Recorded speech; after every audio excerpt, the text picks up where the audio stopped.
esta ponencia. Le agradezco mucho, doctor. Buenas noches con todos. El placer es mío poder participar de un grupo tan selecto como ustedes y quiero, como bien dijo el doctor, solamente conversar desde el punto de vista médico-legal. Algunos conceptos que eh, dentro del derecho no se han tomado en cuenta, voy a decir ciertos elementos biológicos que deberíamos haberlo hecho. Y por eso, pues, si hay alguna cosa, esto no es una ponencia, más bien una conversación entre personas que queremos aprender algo. Entonces, si es que hay alguien que quiere hacer alguna pregunta o hacer alguna aclaración, pues bienvenida y podemos entrar en una discusión que nos va a llenar a todos de conocimiento. Vamos entonces con los delitos contra la integridad sexual y reproductiva. Así es como le denomina nuestra sección cuarta del COIP. Y desde ahí creo que comenzamos con el primer problema. La tendencia en el mundo debe ser disminuir el número de delitos sexuales, no aumentarlos. Mientras más delitos sexuales haya, más problemas tenemos. Y vean ustedes que con los 11 delitos sexuales que constan en nuestro COIP, tenemos suficientes problemas y muchos de los delitos sexuales deberían reducirse a menor número, y no solo menor número, sino a poder penalizar no solo el instinto sexual, sino también a todo lo que debemos llamar la sexualidad. Porque la sexualidad no es solo el genitalismo, la sexualidad tiene una connotación mucho mayor. La sexualidad es parte de la personalidad y eso también debería estar en alguna forma legislado en nuestro país. Bien, que conocemos como violencia sexual, la Organización Mundial de la Salud le define como todo acto sexual, la tentativa de consumar un acto sexual, los comentarios o insinuaciones sexuales no deseados o las acciones para comercializar o utilizar de cualquier otro modo la sexualidad de una persona mediante coacción por otra persona, independientemente de la relación de ésta con la víctima, en cualquier ámbito, incluidos el hogar y el hogar y el lugar de trabajo. Los delitos sexuales no tienen una definición para la Organización Mundial de la Salud. En la Defensoría Pública del Ecuador hay un concepto que dice que son todos aquellos delitos que vulneran la libertad sexual y reproductiva de una persona, es decir, su libertad para decidir sobre su cuerpo, su sexualidad y si tener hijos, cuántos, en qué momento y con quién. La normativa nacional e internacional toma en cuenta a los niños, niñas y adolescentes como grupos de mayor vulnerabilidad en estos casos para precautelar la evolución y desarrollo normal de su personalidad. Bien, solo quisiera hacer una lista pequeña de los nombres utilizados en todos los países para los delitos sexuales. Y vean ustedes, en Francia, atentados contra las buenas costumbres, Dinamarca, atentado contra las buenas costumbres igual, Alemania, crímenes y delitos contra la moral, Venezuela y Uruguay contra las buenas costumbres y el orden de la familia, queriendo dejar claro que no son los valores morales los que estamos definiendo en estas circunstancias o en estos delitos, sino más bien son valores jurídicos. La libertad, la libertad sexual, esa libre determinación erótica, nos referiremos solamente a lo genital, la indemnidad sexual, el desarrollo de la sexualidad, la seguridad sexual que habla del placer mutuo y la reproducción consentida. Y todo esto termina en la dignidad, que siendo un valor moral, ha llegado hasta ahí de los valores jurídicos. Todo lo que se hablaba o se ha hablado de honestidad, pudor, las buenas costumbres y la familia, simplemente como valores morales, no tienen que tener espacio en este tipo de delitos porque estamos hablando, como bien digo, de delitos y no de valores morales que han sido rotos. Todas las acciones punibles que tienen relación con los delitos sexuales, hay tres cosas que están siempre presentes. La primera es la ausencia del consentimiento, la segunda es la vulnerabilidad de la persona afectada y la tercera es la minoría de edad. Estadísticamente, estas tres cosas son las que más frecuentemente se presentan dentro de los delitos de este tipo. Aquí hay una frase de Pablo Bonet y que resume, Pablo Bonet es un médico legista argentino, que resume lo que nos pasa también como país. Dice que la denuncia de violación es la actividad más difícil de peritar y en eso estoy de acuerdo, ya que todo se decide con nuestro dictamen. La responsabilidad está en evitar equívocos y sortear todas las dificultades. Esta frase la he tomado justamente por la importancia de conversar de estos temas. veo con cierta preocupación que los fiscales y los jueces solo revisan la parte de las conclusiones, porque las demás partes están escritas probablemente en un léxico que es absolutamente médico y que ocasionalmente es difícil de interpretar para los abogados y para otras personas que desconocen la medicina. Bien, vamos a ver los delitos que dejan huellas y los que podemos valorar los médicos legistas. El acoso sexual. Claro, en el acoso sexual es algún acto de naturaleza sexual para sí o para un tercero, prevaliéndose la situación de autoridad. Muy probablemente en el acoso sexual los médicos legistas no tengamos nada que ver porque será mínimo o ninguno, más bien, los elementos físicos que deje este tipo de delito. El estupro, aquí sí hay relaciones sexuales. Podríamos probar nosotros las relaciones sexuales, pero lo que deberían probar ustedes es el engaño. Bien, y la edad también sería una parte importante que pruebe la medicina legal, confirmar la edad del agresor y del agredido. En el abuso sexual, como no existe penetración o acceso carnal, también es difícil que el médico legista pueda realizar alguna evaluación y obtener datos positivos.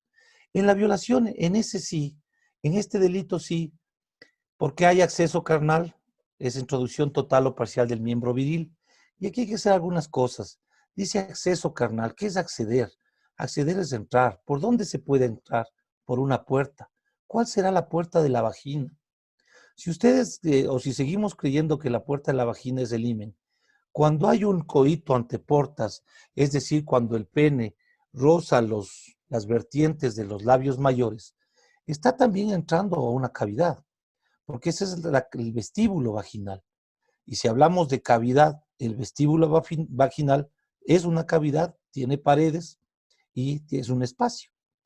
Bien. Después dice la introducción total o parcial del miembro viril y habla de 3 cavidades: oral, anal y vaginal. Y la introducción por vía vaginal o anal de cualquier otro objeto. Si hay la introducción de cualquier otro objeto por vía anal o vaginal, se entiende que el objeto debe ser de tamaño suficiente como para dejar huellas. Y eso vamos a hablar un poco después. De ahí dice una persona de cualquier sexo en los siguientes casos y habla de 3 casos que vamos a ver más adelante. Lo único que quiero dejar claro es que sea por vía anormal o normal la introducción del miembro viril, deberíamos quedar cuándo es entrar. Porque si pasa lo mismo con el pene en el ano, cuando el pene roza las vertientes o las caras internas de las nalgas, estaría ya también entrando en una cavidad. Cuando ya penetra en el ano a través del esfínter externo, está ya en otra cavidad, pero para pasar a esa cavidad tuvo que, como digo bien, pasó ya una anterior. Dice que haga posible el coito o su equivalente. Al entrar en una cavidad como el vestíbulo vaginal o el vestíbulo anal, el frotamiento del pene va a producir excitación y por ende va a producir un coito o una equivalencia. Y dice superior a la masturbación. Tendríamos que definir algunas cosas como masturbación, qué es coito, cuándo se habla de coito, y aquí es lo que yo decía, para hablar de coito debe haber la penetración del pene en una cavidad y las vertientes vaginales de los labios mayores y de las vertientes anales, pues ya son cavidades. Achaval dice que si continuamos cambiando el concepto de acceso carnal de acuerdo a los pareceres, conceptos y preceptos, llegaremos a absorber el delito de abuso deshonesto y el de corrupción en la cada vez más amplia figura del delito de violación. Ellos también en Argentina sufrieron el mismo problema que tenemos nosotros de no definir dónde es la puerta de entrada de la vagina y del ano. Bien. Aquí hay algunas cosas que son importantes. ¿Cuándo es violación? Cuando la víctima se halle privada de la razón o del sentido, o cuando por enfermedad o discapacidad no pudiera resistirse. Hay muchas formas en que una víctima no se puede resistir, y una de ellas justamente es, como veremos un poco más adelante, el uso de noxas químicas y también de noxas biológicas. Las noxas son agentes nocivos y estas noxas químicas tienen una particularidad. Las noxas químicas, cuando son usadas como un depresor del sistema nervioso central, le alteran a este y se pueden obtener respuestas afirmativas o aceptaciones a un acto sexual sin que haya la suficiente conciencia de este hecho. Cuando se use violencia, amenaza o intimidación, claro, si yo uso un arma de fuego y no le pongo en la cabeza a la mujer que va a ser agredida, sino le pongo a sus hijos, pues se facilita mucho el poder acceder a una mujer y sin que ésta presente ninguna resistencia.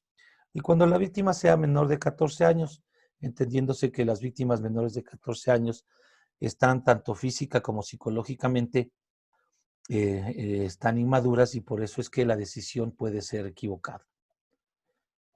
Querría comenzar a analizar el tema desde el concepto de lesión.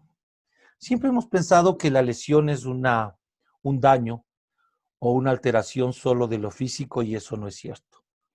Vean ustedes, para Stalin Oviedo, dice que es todo trastorno patológico, es decir, que todo trastorno dañino, todo trastorno negativo. En lo anatómico, es decir, en lo físico, porque es lo más frecuente, en lo fisiológico o en la función de los órganos y en lo psicológico. No hay lesión física que no presente o que no se acompañe de lesión psicológica. Dice que las presentaciones de esta lesión van a ser mediatas o inmediatas. Y aquí hay que reconocer que en este concepto nos está dando el concepto de lesión desde el punto de vista pericial. Si ustedes hacen la pericia inmediatamente a la lesión, pueden solo valorar o hacer que el médico legista valore lo inmediato y quede para otro momento lo inmediato. De ahí el grave error de que las víctimas sean inmediatamente mandadas al médico legista. Debería haber por lo menos entre 4 y 6 horas de diferencia entre la acción del agente dañino y la evaluación médico-legal. El ejemplo más claro es este. Yo le pego en la cara a una persona con la mano y cuando usted le mandan inmediatamente al médico legista, el médico legista encontrará simplemente una zona de eritema, es decir, una zona enrojecida. Pero si es que le volvemos a ver a esa persona al día siguiente, es probable que tenga la equimosis de la hemicara, los párpados estén inflamados porque el párpado tiene un tejido excesivamente laxo y que puede infiltrarse con mucha facilidad. Entonces, ¿qué va a pasar cuando le vean al otro día al paciente? Simplemente se supone que el médico legista está parcializado o que está cometiendo algún acto de corrupción. Pero el error está en qué? En que ustedes no pensaron en que la presentación de las manifestaciones de esta lesión podían ser también inmediatas. Y después dice que se presenta cuando sobre un individuo se ha hecho actuar la violencia u otra noxa. Y aquí vamos para eso. Vean las noxas. ¿Cuáles son? Las noxas son físicas, biológicas, químicas y psicológicas. Físicas están frío, luz, electricidad, contusiones, heridas, fracturas, produciendo una violencia efectiva física, y voy a ocupar este término para hacer lo siguiente. Si ustedes necesitan un informe pericial que sea completo y tienen violencia efectiva física, necesitan imagen para poder hacer objetivo lo que el médico legista está diciendo. Y por eso sería necesario que siempre se tomen fotografías de las lesiones para probar claramente los daños que ha sufrido la víctima. En las noxas biológicas también sucede lo mismo y podríamos también el uso de todo lo que es imagen. ¿Qué es imagen? La fotografía, las radiografías, la tomografía, el ecosonograma, la resonancia magnética. Todos los exámenes de gabinete que tenemos los médicos tienen imágenes y estas imágenes, como bien digo, van a ser objetivos o van a ser, sí, objetivo al fiscal o al juez en los daños que la víctima ha sufrido. En las noxas químicas, si yo le lanzo un álcali, un ácido a una persona, voy a producir violencia efectiva física por quemadura, por corrosión. Mientras que si yo uso fármacos, drogas psicotrópicas, tóxicos y hasta ciertos venenos en dosis adecuadas, disminuiré la capacidad o la conciencia más bien de la persona afectada y con eso podré conseguir beneficios para mí o para terceros sin que la conciencia absoluta de la persona esté de por medio. Esto es frecuente con el alcohol en nuestro medio. Se mantienen relaciones sexuales a través del alcohol o de otras sustancias que disminuyen o deprimen el sistema nervioso central. Además, los jóvenes ya conocen que hay ciertas drogas que hacen sinergia de potenciación, es decir, que las características químicas de las sustancias mezcladas pueden mejorar ciertas reacciones del sistema nervioso central y potencializarlas. Así que, por ejemplo, se ve con mucha frecuencia que a las mujeres les están dando alcohol con benzodiazepinas. Estas dos drogas producen potenciación, sinergia de potenciación, y las mujeres caen en un sueño profundo, pero en inconsciencia, y pueden ser agredidas sexualmente sin recordar el asunto porque hay amnesia anterógrada y sin estar totalmente relajadas, con lo que las lesiones serán menores. En las psicológicas, pues la coacción, las amenazas, los reflejos, se habla de violencia efectiva moral, y es importante que los psicólogos y los psiquiatras sean jurídicos. Seguimos juzgando a las personas con el hecho de poner estrés postraumático. Ustedes ven, estamos en la pandemia, si nos valoramos el día de mañana, todos nosotros vamos a tener estrés postraumático, porque todas las emociones fuertes y las pasiones, que son emociones excesivamente fuertes, van a hacer que reaccionemos con estrés postraumático. No podemos seguir juzgando a las personas por diagnósticos clínicos. No hay relación entre un diagnóstico clínico y la acción del agresor frente a la víctima que haya producido ese daño en la víctima. De ahí que sería bueno que las valoraciones psicológicas y psiquiátricas sean hechas por profesionales con formación forense para seguir evitando este problema que es terriblemente frecuente. Bien, solo una cosa antes de pasar. Aquí, cuando hay violencia efectiva física, dije que para ser objetivos se necesitaban imágenes. Pero la violencia presunta, en esta que sale del uso de las noxas químicas y que disminuyen la capacidad de la conciencia, pues aquí se debe hacer un toxicológico. Y aquí una recomendación. Si ustedes hacen un toxicológico 48 horas después de que una víctima haya ingerido el tóxico, la cantidad de tóxico que va a salir en la sangre es nula. Entonces, el abogado podría salir, el abogado defensor me refiero, podría salir avante diciendo que con esa cantidad de sustancias simplemente la víctima tenía toda la conciencia. Y si hacen después de 48 horas, es probable que no encuentren la droga o que encuentren, como digo, pequeñas cantidades. Por eso la recomendación para ustedes como abogados es que todos los exámenes toxicológicos se hagan dentro de las 48 horas. Si se hacen posteriores a las 48 horas, ¿a quién le están facilitando las cosas? Al agresor, no a la víctima. Bien, voy adelante. Si hay alguna cosa que tengamos que comentar, por favor me la dice. Vean ustedes que hay factores individuales y factores socioculturales que predisponen a los actos de tipo sexual y forzado. Primero, las sustancias psicotrópicas. La principal sustancia psicotrópica que se usa en el país, como dije, es el alcohol.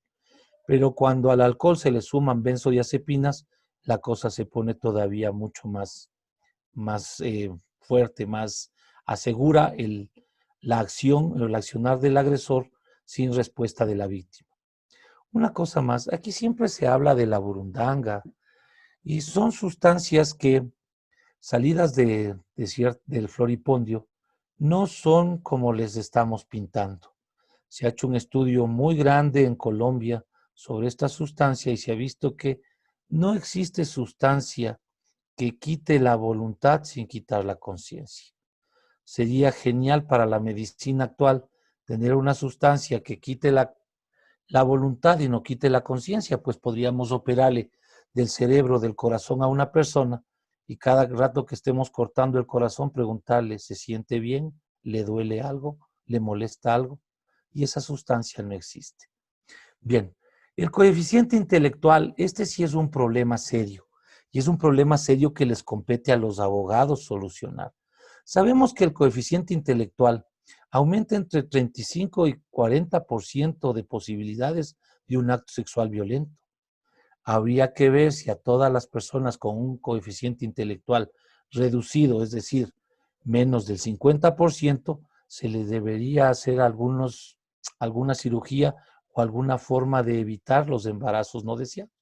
Si sabemos que de cada dos, una va a ser agredida y la posibilidad es altísima de procrear. La minoría de edad. La minoría de edad también es otro factor victimológico importante. Y es otro factor victimológico importante porque hemos seguido una escuela en la cual la sexualidad es prohibida, la sexualidad es mala.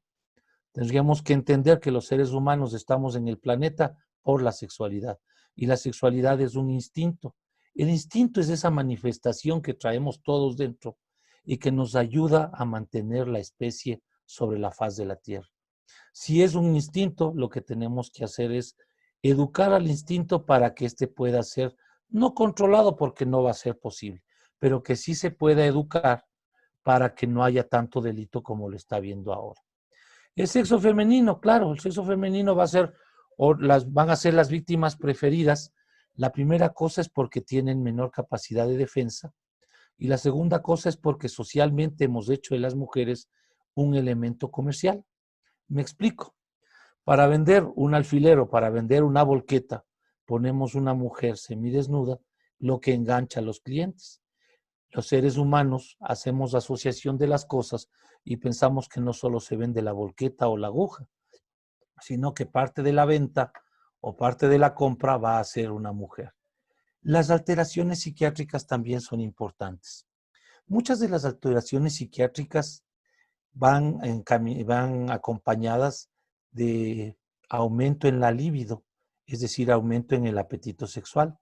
Es probable que estas mujeres puedan provocar a un varón, pero no quieran llegar a consumar un hecho sexual, sino simplemente con los roces o con las tocaciones, para ellas sería suficiente.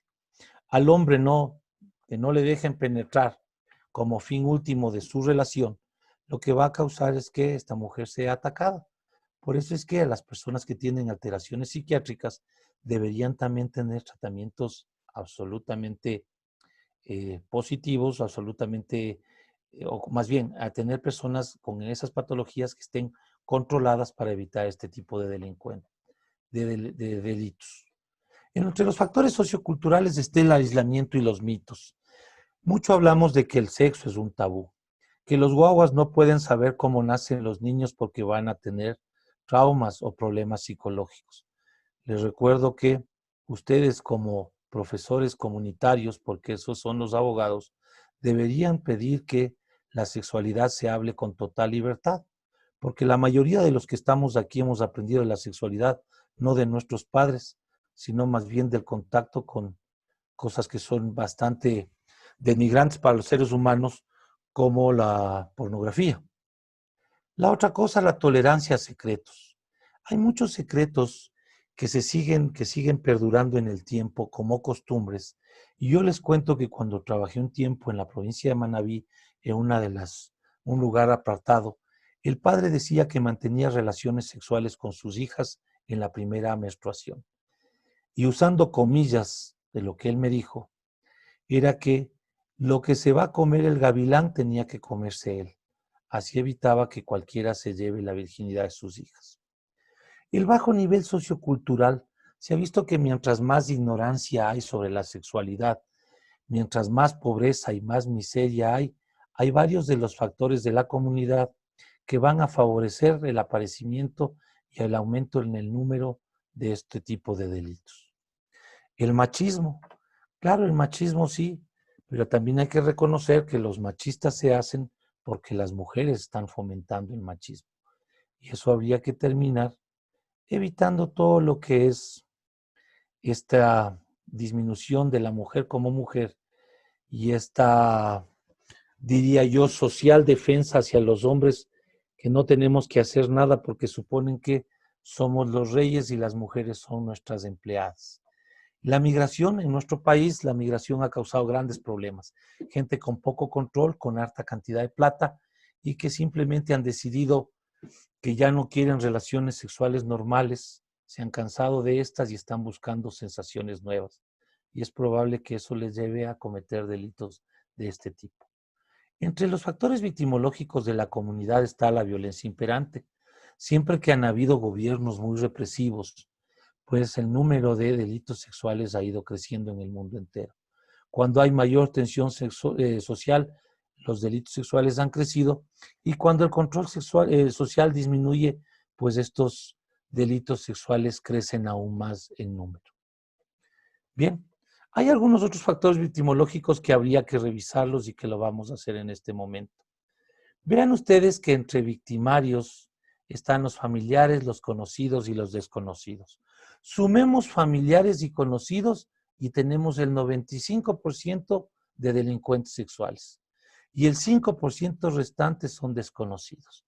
Tenemos que dejar de pensar que el agresor sexual es un tipo maltrajeado, que huele mal, que tiene cara de loco o que tiene cara de drogadicto. Siempre están los agresores sexuales dentro de la casa de la víctima y digo que el 95% suman familiares y conocidos.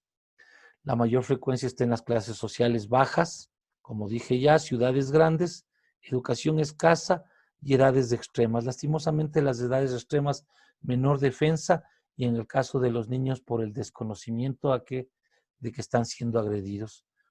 Aquí en las edades extremas y principalmente refiriéndome a los niños, si hablamos del pene y la vagina con nombres bastante sui generis, como decir que el pollito es el pene, la cuevita es la vagina, esas le sirven mucho al agresor sexual, porque él va a coger esos dos términos y le va a decir a la niña, vamos a jugar que el pollito entre en la cuevita.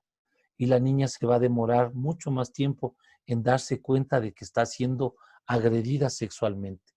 Por eso la necesidad de que todos hablemos de la sexualidad como lo que es un instinto y un instinto normal que nos permite estar sobre la faz de la Tierra.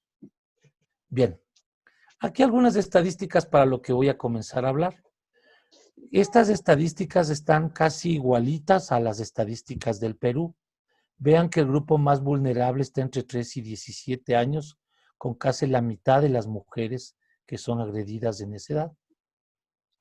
De 0 a 5 años, pues las agresiones sexuales son el menor número. Pero tenemos de 6 a 12 años, de cada 10 mujeres, 5, 18, 20%, de cada 100, 20 tienen que ser agredidas sexualmente a la edad de entre 6 y 12 años. Y esto se ha visto que es lo que estoy diciendo yo, la ignorancia de las mujeres sobre la sexualidad, porque le hemos tomado como que fuese un mito o como que fuese algo malo hablar de la sexualidad. Bien, otra cosa que nos importa mucho en nuestros informes es cómo está el himen, cómo están las carúnculas mirtiformes, porque suponemos que ahí está la respuesta absoluta a nuestros problemas.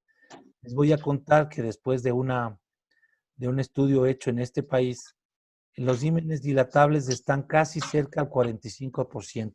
Es decir, de cada 2 mujeres, una tiene un himen dilatable. A pesar de las relaciones sexuales forzadas, el himen persiste siendo íntegro en el 40% de personas. Eso quiere decir aproximadamente que de cada 3 mujeres, una, a pesar de ser agredida sexualmente, puede tener ese himen íntegro.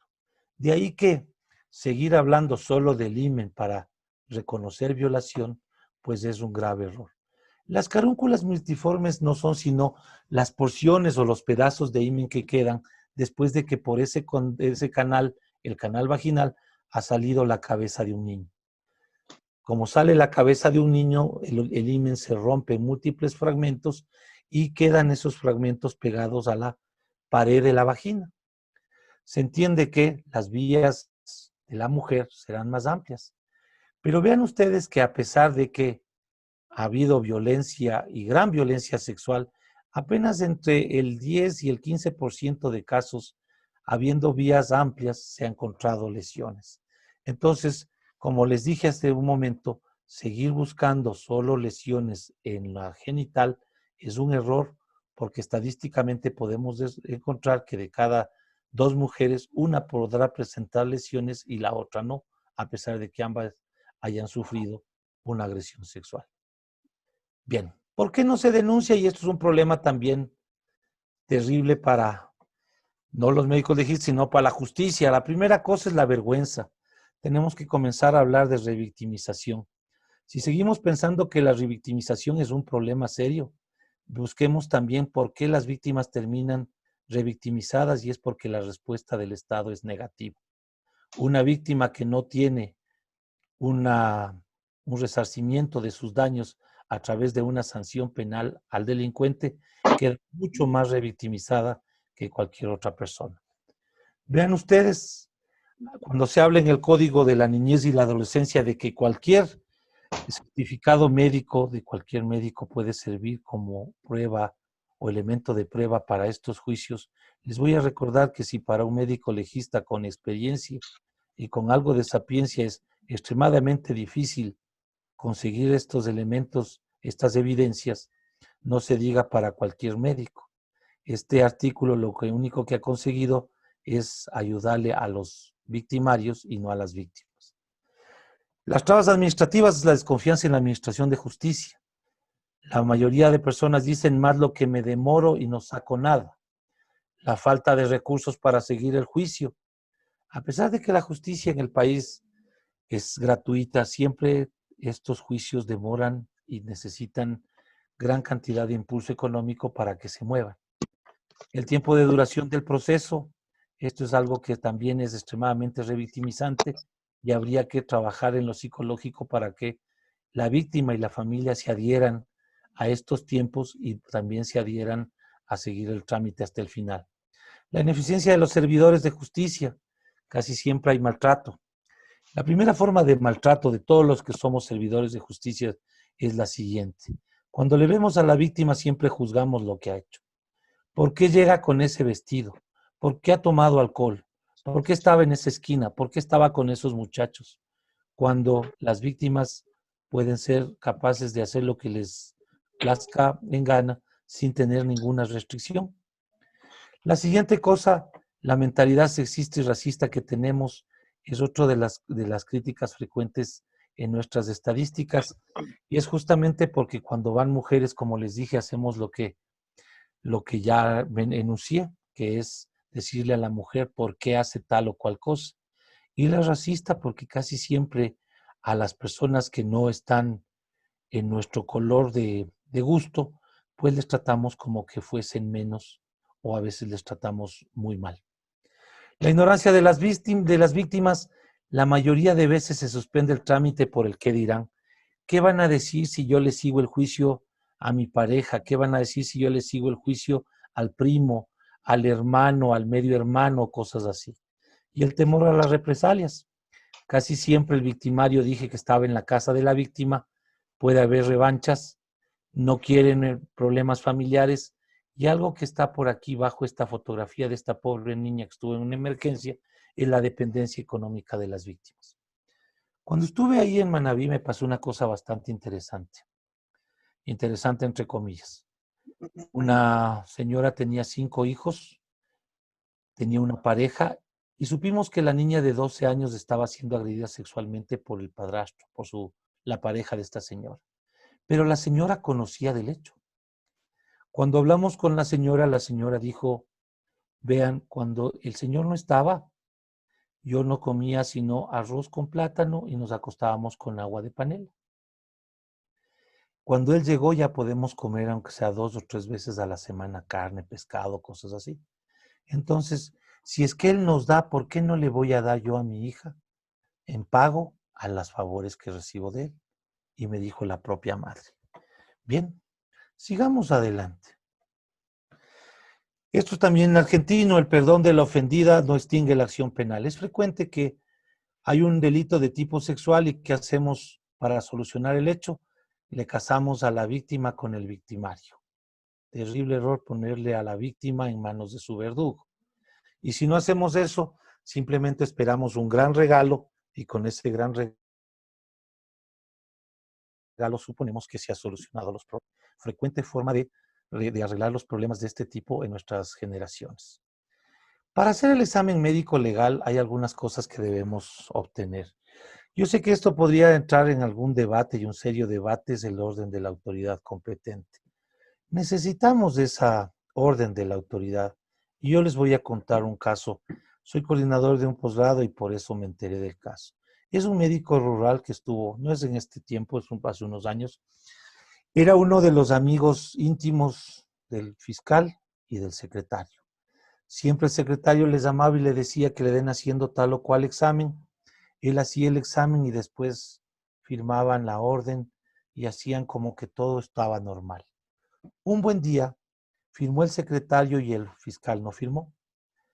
Cuando le pidieron hacer el ginecológico, el hombre hizo el ginecológico. Después de hacer el ginecológico, le buscaron al fiscal para que haga o para que firme esa orden. El fiscal no aparecía. Al poco tiempo nos enteramos que el fiscal era el padre del presunto autor del hecho violento sexual. Por eso es que cabe en este caso que siempre haya una orden de autoridad. No solo el documento, sino también podría ser de algunas otras formas, pero que haya la orden explícita de la autoridad que manda a realizar este examen. Después, sería interesante que los que hacen justicia pongan en conocimiento del procedimiento del examen, por qué se debe hacer el examen y para qué, y las consecuencias de una denuncia falsa, porque también es muy frecuente que las mujeres cuando pelean con sus parejas hagan que se les acuse de violación y violación a sus hijas. Todo lo que se va a ocupar, vamos a consignar los datos en los protocolos. Hay unos protocolos que están hechos por el Servicio Nacional de Medicina Legal y Ciencias Forenses y pues tenemos la obligación de llenarlos. En este caso también deberíamos pedir que a los médicos legistas se nos capacite porque hacemos de los protocolos un checklist y los exámenes de las víctimas no merecen un checklist, merecen algo mucho más profundo, más concienzudo y que pueda obtener más detalles que sean valiosos para el juzgador. Y mantener la cadena de custodia. Aquí hay un problema con la cadena de custodia que entraremos a su debido tiempo. Solo voy a la orden de la autoridad. Miren ustedes, en este caso, claro, hemos traído un acta de identificación del cadáver y la autopsia por lo siguiente.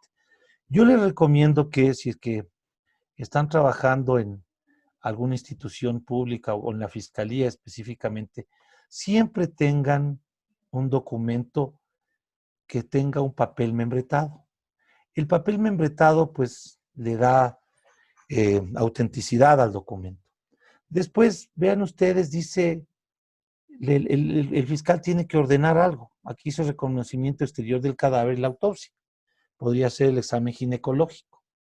Pero cuando hay un examen ginecológico, debería decir también que se realicen los exámenes pertinentes, porque no creo que el fiscal esté en capacidad de decirme qué exámenes debo realizar según el caso.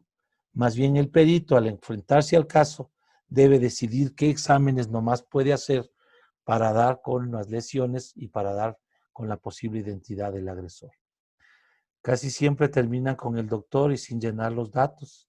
Es importante que haya identidad de la persona que va a realizar el examen.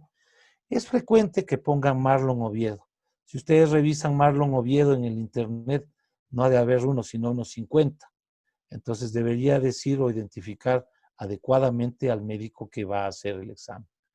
La siguiente cosa, habla de un plazo. El plazo debe ser un plazo justo. Si me ponen a leer una historia de 300 hojas y me dicen que es para el día siguiente, ¿qué tipo de examen quieren obtener? Un examen que está hecho en base a una lectura rápida, cuando para hacer una pericia necesitamos una lectura más bien concienzuda y ocasionalmente hasta hacer resúmenes para entender cómo está el caso. Luego había dicho necesariamente la firma del fiscal obligatoriamente y estos sellos que deben ser autentificatorios. Recomendación, todas las firmas y todos los sellos deben estar en color azul, porque el color verde y el color azul se ha comprobado que son más difíciles de escanear y los documentos pues tienen mayor autenticidad. Bien, ¿qué es la cadena de custodia? Ustedes más que yo saben, este mecanismo que garantiza la autenticidad de los elementos de prueba recolectados y examinados, que no permiten la adulteración, la confusión o la sustracción. Aquí hay una cosa que en medicina debemos recordar. Cuando manejamos la evidencia biológica, necesitamos que la evidencia biológica esté en refrigeración, porque hay sustancias que se pueden evaporar, como el alcohol, pero tienen un tiempo en el cual perecen las características de estos elementos biológicos. No podemos seguir manteniendo exámenes para toxicología de un mes, porque estos elementos, a pesar de la refrigeración, ya pues tienen variación. Entonces toxicológicos o cualquier examen que se vaya a hacer en evidencia biológica deben ser hechos con la prontitud que amerite el caso. Y saben que la prontitud es máximo 1 hora después de haber sido tomados. Después, la cadena de custodia vela por la seguridad, la integridad y porque se preserven estos elementos, sea en el frío, sea en el calor, o sea con algunas sustancias que van a evitar la putrefacción. Bien, ahí el 456 de la cadena de custodia habla de algunas cosas y que nos deja también algunas dudas. Cierto que inicia donde se obtiene el elemento, pero debe terminar en alguna parte y dice que termina con la orden de la autoridad. ¿Cuál autoridad? ¿Y cómo puede ordenar? Dejemos de mantener elementos biológicos en las refrigeradoras, porque cuando comienza la putrefacción, más bien son elementos que contaminan y contaminan severamente los elementos que podemos guardar dentro de esos refrigeradores. Bien, aquí también algunas cosas. En el parágrafo tercero, en el 511, que habla de la pericia, se deberá contar con quien tenga conocimiento, especialidad, experticia o título que acredite su capacidad para desarrollar el peritaje, cuando no existan personas acreditadas como peritos en determinadas áreas. Es necesario que el país tenga más médicos forenses. Estoy como coordinador del único posgrado de medicina forense de la Universidad Central, el único posgrado en el país, y sacamos 20 médicos por año y no tenemos dónde hacerles trabajar a esas personas. Algo está fallando. Faltan médicos forenses, pero cuando sacamos formados no tienen dónde trabajar. Parece que no hay una buena administración. Bien, solo algunas cosas de la denuncia que no vienen al caso, creo yo. Vamos a ser más rápidos en esto porque quiero entrar a esto. Bien, el examen médico legal debe tener 3 partes. El interrogatorio de la víctima, el examen físico de la víctima, el examen del autor y el examen de la escena. Si es que usted no hace todo este conjunto de exámenes, tiene una parte, una visión sesgada de los hechos. Por eso es que interroga y examina a la víctima, al autor y a la escena. Recuerden ustedes que hay un principio de la criminalística que todos traemos y llevamos algo de la escena. Entonces, si tenemos 2 partes, el agresor y la agredida, tenemos que ver en ambas partes qué trajeron y qué dejaron y qué se llevaron. Pero también hay un lugar físico donde se produjo el hecho, donde también van a quedar cosas que el victimario y víctima dejaron. Bien, pero a nosotros solo nos piden siempre que sea la víctima y nada más que la víctima, cuando deberíamos hacer el autor y la escena. Aquí hay otra cosa que también es importante reconocer. El examen debe ser voluntario y no traumático. Debemos usar personal experimentado. Si no es posible hacerlo, se refiere al examen, suspendámoslo y expliquemos al magistrado la dificultad. Si aquí suspendemos uno de estos exámenes, se cae el mundo. Todo el mundo grita, todo el mundo amenaza. Y lo que no estamos entendiendo es que cuando nosotros hacemos un examen forzado, lo que estamos dejando mucho más secuelas psicológicas. Y hay varios estudios que hablan de que esas secuelas son eternas en el tiempo. Así que ni a los niños ni a ninguna persona se le debe realizar un examen involuntario, sino más bien se debe mandar a las personas para que hagan un tratamiento los psicólogos y nos permitan realizar este tipo de examen. Aquí hay algunas recomendaciones para el examen y algunas recomendaciones que yo les hago antes que a los médicos, a los abogados. Los exámenes médico-legales de este tipo, los ginecológicos, deben ser en un lugar cómodo, iluminado, cálido, privado principalmente. La víctima está casi desnuda y todo el mundo entra al consultorio, todo el mundo pasa a buscar algo en ese consultorio. Deberían ser lugares de fácil limpieza y no por el COVID, sino siempre. Cualquier secreción humana, cualquier fluido humano está considerado por la Organización Mundial de la Salud, perdón, por la Organización Mundial de la Salud como un elemento potencialmente contaminante. Y debe estar 24 horas disponible.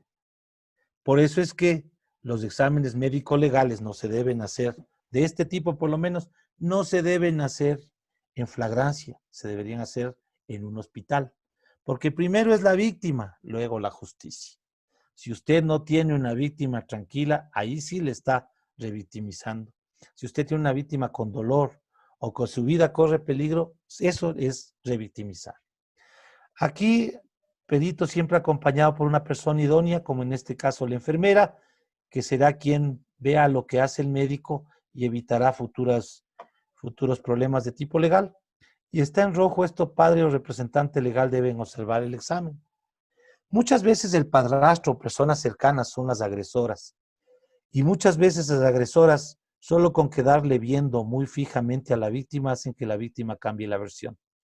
Si es que no le pueden ver, estos pueden toser, pueden chasquear los dedos, pueden pisar duro, o ciertas manifestaciones que hacen que la víctima tenga miedo.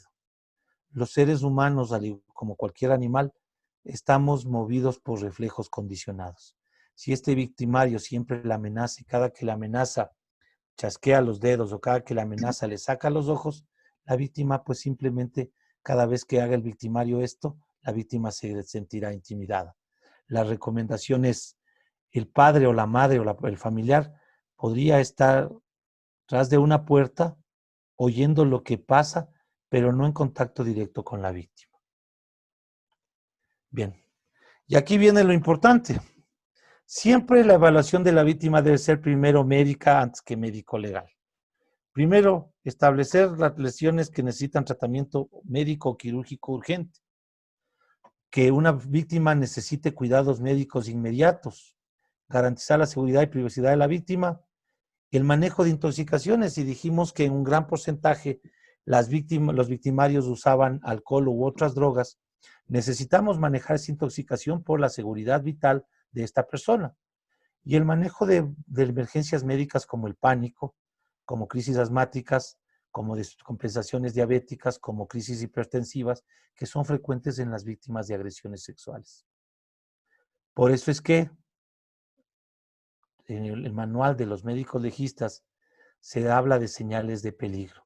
La primera es la inconsciencia, la segunda son las hemorragias, las terceras son las fracturas y las cuartas son lesiones muy numerosas. Siempre estamos preocupados de que salgan gran cantidad de indicios y no estamos preocupados por la integridad física de la víctima. Bien.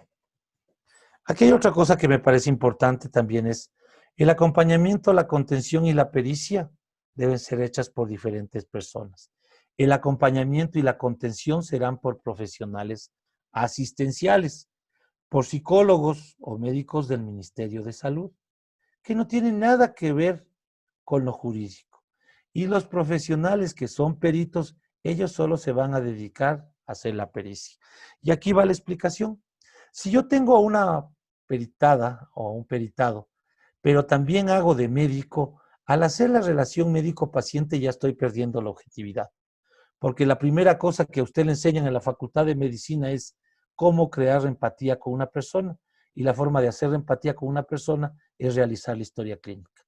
Por eso es que la pericia debe tener una sucesión de los acontecimientos que le pasaron, pero no es una historia clínica como tal. Bien, entonces tendríamos que hacerle entender a la Fiscalía que deben haber médicos que hacen pericias y deben haber médicos que hacen el acompañamiento y la contención de las víctimas. Porque si hacemos las dos cosas, lo que estamos causando es que el médico pierda la objetividad. Con esta fotografía, que no es de una agresión sexual, sino simplemente de una pañalitis, hay una forma de interrogar según los argentinos y es Quidkov el que hace este interrogatorio. Primero dice qué ocurrió. Si un niño de 3 años me contesta fui violado, debo pensar, el niño tiene ese léxico y ya comienza mi primera duda. El cuándo es un problema. Por las manifestaciones hechas hace un momento de que nosotros juzgamos a las víctimas, el cuándo siempre es largo. Desde que se comete el acto hasta que se hace el examen es un promedio de aproximadamente 15 días. Dice que son entre 10 y 17 días el tiempo que ha transcurrido como mínimo para que una víctima cuente de su agresión sexual. Y aquí hay que tener o seguir más bien una máxima. tiempo que pasa, verdad que huye. Mientras más tiempo ha pasado, más difícil es obtener elementos de prueba. El donde casi siempre va a ser en la casa o en los lugares donde la víctima y el victimario se pueden encontrar. Si el victimario es familiar o amigo, pues serán en la casa y en los lugares cercanos a esta casa. ¿Quién o quiénes? Dije que el 95% eran familiares o conocidos. ¿Y por qué desconocemos de quiénes son los agresores? Probablemente porque nosotros no hacemos un examen que sería simple. La primera cosa no es que el legista le vea a la víctima, ni que el fiscal le vea a la víctima, sino que sea un psicólogo quien pueda obtener a través de contención elementos para después poderlos contrastar. ¿Cómo? Y en el cómo preguntamos y recuperamos la pregunta de qué ocurrió. ¿Cómo fue la violación? Con eso podremos ver si es que el niñito sabe qué es violación o si es que no está movido por una persona adulta para contarnos este cuento. ¿Por qué? Las razones son múltiples, pero en el por qué salen también ocasionalmente en forma escondida, velada, el agresor. Yo recuerdo a una víctima que le hice el examen genital, me dijo que las personas que le agredieron sexualmente, que fueron 2 hombres, le dijeron que ella, si no era de él, no era de nadie. Nos habían dejado casi firmado quién fue el agresor. Y el que sintió, cuidado, el que sintió no es porque pensemos que siente placer, sino que tenemos que hablar del que sintió porque ocasionalmente el pene entra por un orificio y pueden entrar dedos esferográficos u otras cosas por otros orificios. Y lo que debemos buscar es lesiones por todos los lugares que haya habido penetración. Bien. En la exploración física, el orden de los cabellos es importantísimo. Las mujeres que han sido agredidas sexualmente, más del 80% presentan desorden en los cabellos, en el maquillaje, en las joyas y en la ropa. La actitud de la víctima puede ser normal, deprimida, angustiada, indiferente y haber mutismo. ¿Qué es el mutismo? Que la víctima está callada. Siempre suponemos que la víctima de violación debe estar llorando, gritando, desesperada, cuando pueden haber otras manifestaciones totalmente diferentes y que nos hablan más bien de tranquilidad. No es que hable de tranquilidad, sino que hay gente con mayor resiliencia que puede manejar mejor las emociones fuertes. Siempre hay que ver el desarrollo muscular y genital y hay 3 áreas de observación. Pero la pericia tiene varios objetivos. Primero, el diagnóstico de la introducción de un objeto vulnerante dentro de cualquier cavidad, la manera en la que se le introdujo y la vinculación del acusado con el hecho. Siempre hay una víctima, siempre hay un acusado y siempre debemos buscar la relación entre ambos y el daño posterior en la víctima. Es importante que se haga una descripción de la ropa, que hay 5, bueno, son 6 preguntas, pero estas 6 preguntas describen muy bien la ropa. ¿De qué prenda se trata? De una camiseta. ¿De qué material está hecho? Pues la mayoría son de algodón. ¿Qué colores tiene? Los colores son identificatorios. Ocasionalmente las víctimas vienen con amnesia anterógrada por las drogas que les han sido administradas. Las etiquetas y diseños que son para la identidad. Y los desgarros y deshilachamientos. ¿Qué es un desgarro? Cuando a través de las fibras atraviesa un elemento como un proyectil de arma de fuego, como una hoja de arma blanca, eso es un desgarro. Pero un deshilachamiento es cuando yo tracciono la ropa y los deshilachamientos son los más frecuentes en los delitos sexuales. ¿Y de qué está manchada? Pues puede ser de sangre, puede ser de secreciones bronquiales, puede ser también de semen, pueden haber pelos, pueden haber vellos. Y estos son elementos que debemos ver en la ropa de las víctimas. Aquí está entonces la diferencia entre un desgarro y un deshilachamiento. Desgarro cuando atraviesa las fibras textiles y deshilachamiento cuando hay tensión en las ropas. Dije que los deshilachamientos son los más frecuentes en las agresiones sexuales. Bien, en la ropa queda gran cantidad de elementos. Vean ustedes, deberíamos pedir, yo tengo un maletín para delitos sexuales que le dije a la fiscalía, pero no me ha hecho caso, donde debe haber un papelito, un papel de estos periódico y vean que tiene un circulito. La víctima se para en la mitad y comienza a desvestirse. Pero cuidado, no le podemos dejar desnuda a la víctima.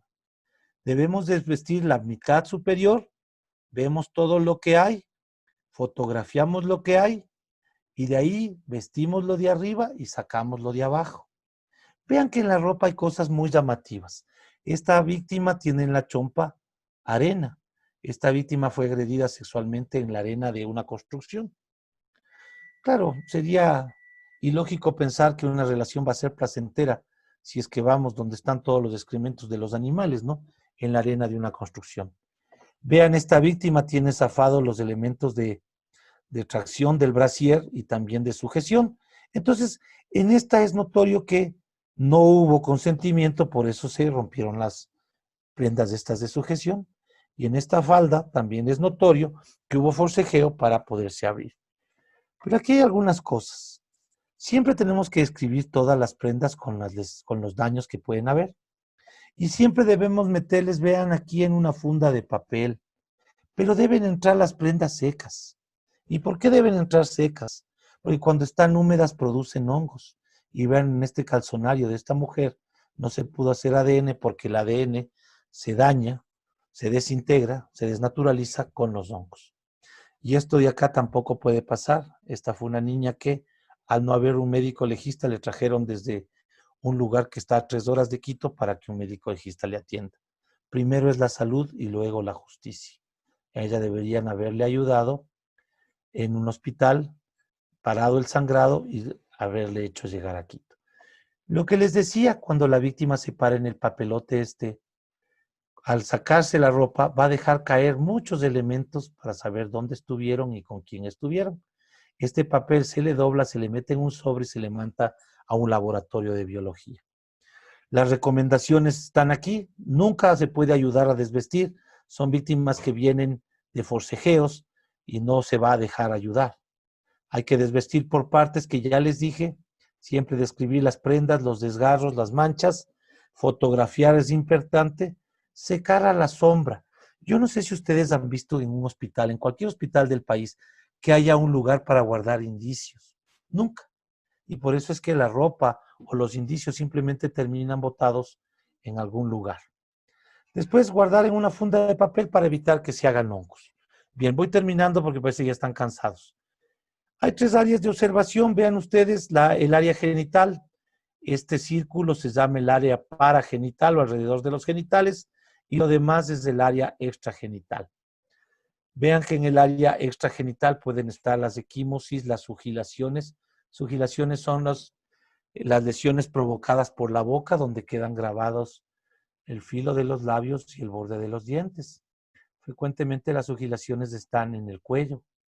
Y vean ustedes que podemos decir hasta la lateralidad de la víctima, porque siempre exponemos el lado más fuerte para la violencia. Bien, la zona extragenital dije que era todo lo que estaba fuera de lo genital y de ese círculo que habíamos visto. También deja grandes lesiones, principalmente muñecas, mamas, espalda. Y vean ustedes que hay mordeduras. En este caso, estas mordeduras pueden ser defensivas y ofensivas. Y son lugares donde difícilmente una persona va a morder. Esta víctima se defendió con los codos, que el victimario tuvo que morderle, y esta es una mordedura en la espalda. Sugilaciones en las mamas, y vean ustedes que en las nalgas esta víctima tiene una forma de correa o de cinturón. Cuando el victimario está penetrando forzadamente a la víctima, la víctima quiere sacar el pene de su vagina y mueve las caderas hacia atrás. Para que esto no suceda, ocasionalmente los victimarios se amarran con la víctima para evitar que esto suceda. Bien, vean ustedes que, como se ve en la fotografía esta, la víctima llega con sus uñas a las partes descubiertas de piel del victimario. Por eso es que siempre se deben tomar como un elemento de estudio en cualquier tipo de examen médico legal las uñas. Se hace un raspado con un objeto como un montadientes, o también se puede hacer uno con un corta uñas si es que las uñas son muy grandes. Se pone en esta hoja de papel y se manda a un laboratorio. Vean que los rasguños nos pueden dejar grandes indicios. Vean, en esta parte fue derecho porque el agresor siempre le pone contra él. Este agresor es derecho y probablemente tenía un anillo. Este, en cambio, tenía las uñas largas, por eso pudo producir en la nalga estos cortes. Y vean aquí, esta forma cuadrangular del equimosis es siempre la correa del agresor, porque el agresor no se baja el pantalón, no podría correr. Simplemente lo que queda grabado es la hebilla del pantalón. Bien, y para ir terminando, vean ustedes que hay objetivos del examen genital: la recolección de pelos, fibras, manchas y cualquier otro indicio que hay en la vulva. La descripción en las lesiones de la vulva, y esta es la vulva. La descripción del himen, la descripción de las lesiones e indicios en la vagina. La posición, que no me voy a quedar mucho, solo quisiera hacer una recomendación. Vean ustedes que la posición ginecológica debe ser un poco variada, porque los músculos aductores son los músculos que cierran los muslos. Estos están golpeados o maltratados por la fuerza que hizo el agresor al tratar de abrir las piernas a la mujer. Vean que hay formas diferentes de colocar a la mujer para que nos permita hacer el examen.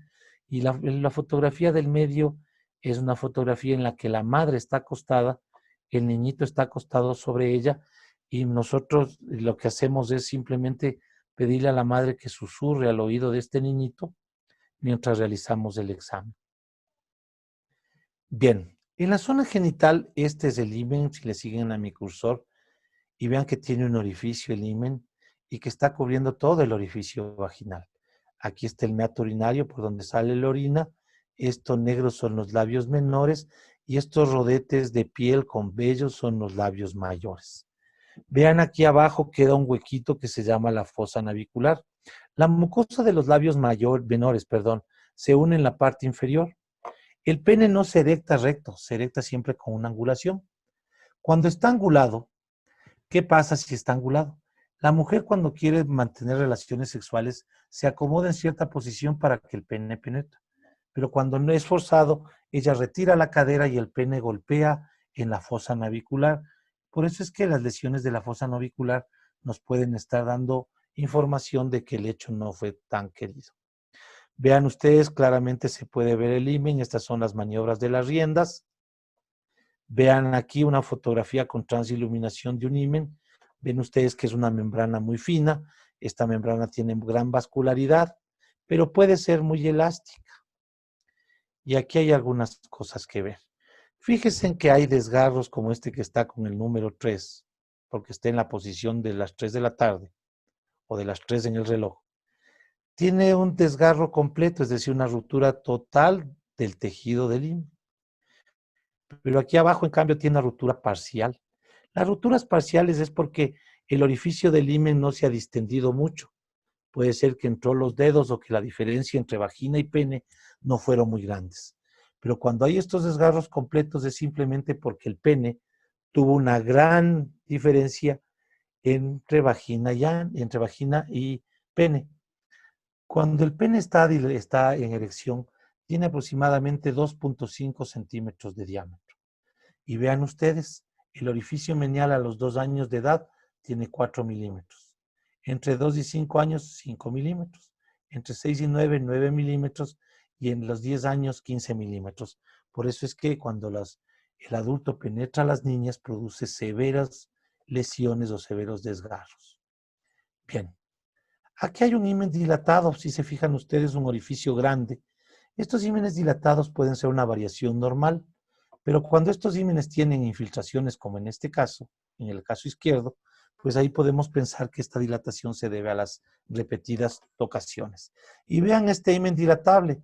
El médico ha metido dos hisopos y vean cómo le estira el himen y este himen no se rompe. Este himen dilatable simplemente es un himen tan elástico que permite el paso del pene o de cualquier otro elemento sin producir lesión alguna. Y dije que de cada 2 mujeres, una tenía así el himen. Bien, estas escotaduras no tienen importancia médico-legal, son normales, son congénitas, así que no les vamos a tomar en cuenta ahora. Vean que los desgarros recientes nos dejan inflamación, o todos los signos de inflamación. Vean ustedes, está rojo, está edematizado, hay infiltración y puede haber sangrado. Eso es un desgarro reciente. Pasados los 3 días, se acaba el sangrado, baja la inflamación y podemos decir que el desgarro se hace antiguo, como en este caso. pero no podemos decir cuánto tiempo pasó entre la agresión sexual y este tipo de cambios, porque los seres humanos podemos actuar diferente o reaccionar en diferente forma. Para que los desgarros sean anotados dentro de la historia médico-legal, se hace como que hubiese una carátula del reloj. A las 12 está hacia el vello púbico, a las 6 está hacia el ano, a las 3 está hacia, perdón, hacia el lado izquierdo y hacia las 9 está hacia el lado derecho. Ahí están las carúnculas mirtiformes, vean porciones de himen que han quedado después de que por aquí salió la cabeza de un niño. Pero vean que en este lado derecho, a pesar de las carúnculas mirtiformes, hay inflamación y hay infiltración sanguínea. Esto nos haría pensar que aquí hubo la introducción no del pene, sino a lo mejor de algún otro elemento mayor que pudo provocar ese tipo de lesiones. Y hay grandes desgarros vaginales y desgarros vulvoperineales. Los más frecuentes son los vulvoperineales, y esto sucede cuando el pene, hay una gran desproporción entre el pene y la vagina, es decir, una sobredistensión mecánica del perineo. Bien, en el ano también hay desgarros. Esta es la posición que debemos ponerle a las personas. La posición se llama de plegaria maometana, y en esta nos permite ver también el ano y sus lesiones. Rápidamente, esta es la lesión más frecuente cuando hay una introducción brusca de algún elemento por el ano. Una lesión triangular, desgarro triangular a nivel de las 6, de la hora 6, y que nos hace pensar que hay una introducción del pene en forma brusca. Pueden haber borramiento de estos pliegues, estos son los pliegues, vean ustedes, pueden borrarse estos pliegues y el orificio anal puede ser más grande, y es más grande porque hay personas que utilizan el ano como lugar de penetración del pene y como parte de las relaciones sexuales normales. Quiero también hacerles ver que hay muchos insumos que se necesitan para hacer un examen médico legal. Vean ustedes, deben haber frascos de diferentes tamaños, debe haber suero fisiológico, debe haber fundas de papel, deben haber cajas para los hisopos. Si no hay etiquetas para muestras, deben haber masking y scotch o cinta adhesiva. Y vean ustedes que también debe haber sobres de diferentes tamaños. ¿Para qué nos sirve esto? Vamos a ver. Bueno, esto también es importante. Siempre debe haber una cámara fotográfica porque necesitamos fotografiar. La memoria es exclusiva para esta cámara. No puede haber sino fotografías de ese hecho. Y esto es una cosa que se propuso, es tener calzoncillos y calzonarios nuevos, tamaño large, small y medium, porque cuando yo me quedo con un calzonario de la víctima para mandar al laboratorio, ella se tiene que ir sin calzonario a su casa. Si es que yo tengo uno nuevo, le puedo regalar y con eso le hago un poco más humano al examen de este tipo. Vean que los hisopados tienen que ser colocados en una placa, y esta placa puede ir en las cajas para el efecto, y los hisopos también en estas cajas que tienen un orificio que evitan que el hisopo se mantenga húmedo y que se produzcan hongos. Bien, en el agresor, y para ir terminando, pueden haber también lesiones, como ustedes ven, al tratar de lametear o de sugilar a la víctima o de besar a la víctima le mordió. Vean como el agresor está sobre la víctima llega al pecho del agresor y puede morder. En este caso es clara la mordedura, aquí está el arco de la dentario, le mordió la oreja, y muy frecuentemente los victimarios tienen la ruptura del frenillo por la introducción forzada del pene en la cavidad vaginal. Bien, todo esto debería ser mandado a un laboratorio, y ese laboratorio nos debería entregar los resultados.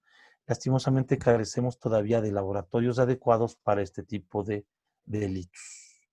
Y aquí me queda solamente decirles que también necesitamos ayudas diagnósticas. Un microscopio sería importante, podríamos ver espermatozoides móviles, un colposcopio, el más simple para tomar fotografías de gran calidad, y un laboratorio adecuado. Les agradezco a todos ustedes por su atención Y antes de irme, quiero decirles algo. Nunca podemos poner incapacidad física para el trabajo en un acto de este tipo. Si un acto de violación tiene entre 19 y 26 años, la incapacidad máxima podría provocar apenas de 5 a 7 años. Es un error dar incapacidad para el trabajo en los actos de violación. De nuevo, agradecerles por su atención y terminar con esta frase de Winston Churchill. Esta frase de Winston Churchill dice que, caramba, se me va. Uy, bueno. La frase de Winston Churchill dice que la verdad es incontrovertible, la malicia puede atacarla, la ignorancia puede burlarse de ella, pero al final la verdad está ahí. Espero que sea así y que estos delitos que tienen gran controversia nos permitan algún rato llegar a conclusiones bastante válidas y que sean lo más útiles para las víctimas. Muchas gracias por su atención y si hay alguna pregunta, alguna cosa, podemos comentarla, por favor.